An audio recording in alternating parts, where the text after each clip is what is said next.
My name is Scaperlanda. I'm an attorney here in Oklahoma City. I attend St. Francis Parish. I was raised Catholic. I'm Catholic from birth. I have two very devout parents and actually two very devout sets of grandparents. My mother's parents are actually from Cuba. My grandfather's a political dissident, and the main reason that until he died recently, would tell you that he left Cuba is because he wanted to be free to be Catholic, and that wasn't the case there. And so from the earliest time in my life, I can remember it being very important to me to be Catholic, and that was a huge part of who I am. As a small child, my impressions of God were kind of these two competing ones that I didn't really know how they fit together. On the one hand, I remember this idea of God as God as Punisher. I remember one time, the first time I ever consciously lied to my parents, I stayed up all night, terrified that if somebody came in the window and killed me, that I would go to hell. And so I needed to stay awake in order to make sure that didn't happen. And so I stayed up all night doing that. On the other hand, my parents were really good about emphasizing the God who loves us, the God who meets us where we are, the God who cares for you. That impression was always there too. And so I had these kind of two impressions. I think I missed Mass once in high school to be with a girlfriend, and I think that's the only time that I've purposely missed Mass in my life, on Sunday. On Sunday. Being Catholic has always been a huge part of my identity and who I am, and that really sort of came to a head when I was in high school. I went from a small Catholic school where I had a class of 20 kids to a freshman high school class at the public school of 500 kids, and when you're in that kind of environment, you tend to seek something that you can kind of find your identity in, and whether consciously or not, I chose that I would be, kind of a smart Catholic kid. And I read all kinds of books about apologetics. I got really involved in my church and my church youth group. And I tried to make sure that everybody knew I was Catholic, and that if anybody had questions about being Catholic, I had the answers. I knew why we did things and why what we did was good and in line with the Bible and all those things. It was a huge part of who I was. But as involved as I was, and as much as I read all these books and knew all the answers, I didn't really have much of a personal relationship with Jesus. I didn't really have much of a prayer life, a spiritual life. The first inkling that I might someday have a spiritual life started when I was a freshman in college at the University of Notre Dame. At Notre Dame, there are 27 dorms. There's a Eucharistic chapel in every dorm, and there is Mass in virtually every dorm every day. And at times that are accessible to college students. In my dorm, it was 10 p.m. And so the priest in my dorm would invite us to go. And it was one of those things where it was just so hard to find a reason not to that I started going virtually every day to Mass in my dorm. It wasn't sort of an instant spiritual conversion or anything like that. I didn't even really pray during Mass for the majority of that year. But still, I was there. I was in the presence of Christ in the Eucharist. I was in the presence of these other believers, and that was a really good thing for me. I think the way I would say it is that, by going to Mass every day, I kind of opened up the door about this wide, and it takes God a while to get through a doorway that wide, but He will. He'll get through. And as opposed to if you open the door this wide, then you can probably come barging right through. But that's not me, so that's not my experience. But yeah, so this wide, God took a while to get through. And during the course of that year, I sort of had a dawning awareness of the need for my spiritual life to go deeper.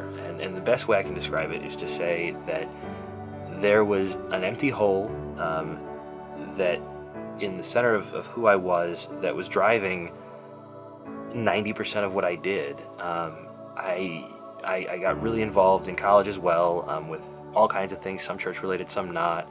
I stayed out late with friends. I was always with other people. I had a girlfriend. And the unstated goal that I would never have admitted to you at the time was to be so tired at the end of the day that I could fall asleep without reflecting or noticing that feeling of emptiness was there. And so I did all these things, the vast majority of which were good things, but in a lot of ways with the intention of distracting myself from something that was missing at the heart of my life. This feeling of emptiness, this hole. towards the end of that year, while I was at Mass one day, and again, I probably wasn't even praying because I didn't really do that, I just had this overwhelming idea that I should apply for this program called NET, which is a group of people between the ages of 18 and 30 who take a year off and live out of a van and give retreats 6 days a week. I wanted to go deeper in my spiritual life, and if I wanted to get rid of this hole that was in the center of my life, that it was what I should do. And so I did. There was a series of talks during training, and one of the things somebody said has stuck with me ever since, and that is, and he was quoting a saint, and I wish I knew who it was, and I don't, but that, you cannot pray at all times unless you pray at specific times. That if you want God to be a part of all the different parts of your life, your friendships and things like that, you need to take time for just you and God at some point during the day. And that was a big point of emphasis. And then on top of that, they took a little bit of time to actually teach us how to do it, or at least one way of doing it. And the way that they taught us is something called Lectio Divina, which is where you take a passage of Scripture, you focus on it, you read it a couple of times through, you pray with it, and reflect on it. It takes about 15 minutes. They gave us a bookmark that had about, I think it was 60 on the front, 60 on the back passages that you could do this with, and so 120 days of Lectio Divina opportunities, and they really just pushed us to do it. And the change that worked in my life was pretty incredible. Again, door open about this much. We're not talking like an instant overnight change or anything like that, but over time, with that as a habit, different parts of my life started to make more sense. Interactions started to be more meaningful. I found myself reacting better when I might otherwise have been frustrated. I found myself being willing to do the things that I had to do even when I didn't want to, or when I was bored. All those things became easier. All those moments started to make more sense. And again, I don't think that would have been there if I wasn't taking the time to pray with God every day, to be with Jesus every day. So yeah, NET was really a great time for me to develop this habit of prayer, and to recognize, through which God was able to make me recognize Him throughout the rest of my life, and then also to develop these kinds of friendships. And believe it or not, when I got back to college, the prayer aspect of things actually kind of carried over. And that continued to work the change in awareness and the recognition of God's presence in my days, in my life, through that time. And that is really good, and it also got tested in a big way. Shortly after I got back to college, I met a young woman named Mary. I fell pretty hard pretty quickly after meeting her. And I told her so pretty quickly after meeting her, and she told me no. She said that she really liked me a lot. We were good friends. We clicked, but we were friends. She didn't feel that way about me, and I thought, okay, well, that stinks because I really have these strong feelings. But I can tell that this friendship, this thing, is really good for me, and it's really good. I like who we are together. And so I'm willing to not set aside my feelings, but to be whatever we can be, because this is good, and it's clearly from God. It's clearly something that's good. And I don't know that I could have made that realization were it not for taking the time for daily prayer, because that was a really hard thing to do. And just continue to try to be the best friend that I could be to her, and continue to cultivate that friendship. And I think, looking back, and in the moment I was a little bit aware of this, but looking back, God was very clearly working in my life to help me to be aware that if I trust Him, and if I follow the good things that He gives me, and I say yes to them even when it's hard, even when I don't understand how it could possibly make sense, that at the end of the day something good is going to happen. And that slow working in me, sort of culminated with me recognizing that this was going to be good, kind of regardless of where it went. And then sometime after that happened, she told me she was in love with me, and we got married. During the time, it did not feel nice. So there we are. I'm learning that lesson. Life is good. I'm praying every day. I go to law school. I continue that same process, and things are pretty good. Then I had kids, and for those of you with kids, you know this. For those of you without kids, you'll find out when you do. It is really, really, really hard to maintain good habits that are good for you after you have kids. You just let things go. And for me, that habit of daily prayer was one of the things that I let go. It was a little bit of a conscious decision. I mean, I sort of made excuses. I sort of recognized, I've got kids, and this is what God wants me to do. It's what my responsibilities are now. I can pray by being a good dad, by being a good husband, and all those things. And slowly, some of those benefits that I had been seeing slipped away a little bit.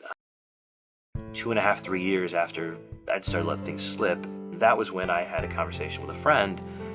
He and I were having lunch, and I mentioned to him that I really wish that we were talking about the importance of daily prayer and relationship to God and all that, and I just, look, I agree, but to be honest, I haven't really been good at it for a long time. It's something I let slip. It's really hard to do when you got kids. And he just kind of looked at me and said, Chris, it's really not that hard. He's like, I get up at 5 every day and I do it. And I kind of looked back and I was like, well, I'm not getting up at 5 every day, but I could maybe do 6. And so I decided to try getting up at 6. After about a month and a half of doing that, I realized that I need a little bit more time. It takes me a while to wake up. I need some coffee before I can pray. And so I pushed it back to 5:30, and that's kind of where I've been. And again, the change that works in my day to meet Christ in that moment in the morning is pretty powerful.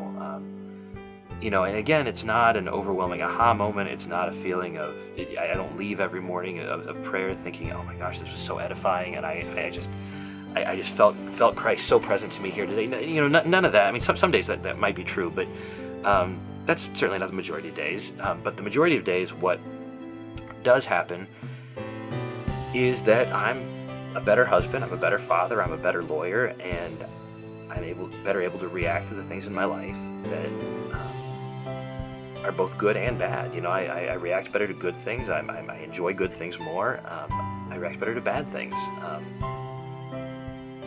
One of the things that was really freeing for me was realizing just how many different ways to pray that the church has to offer us.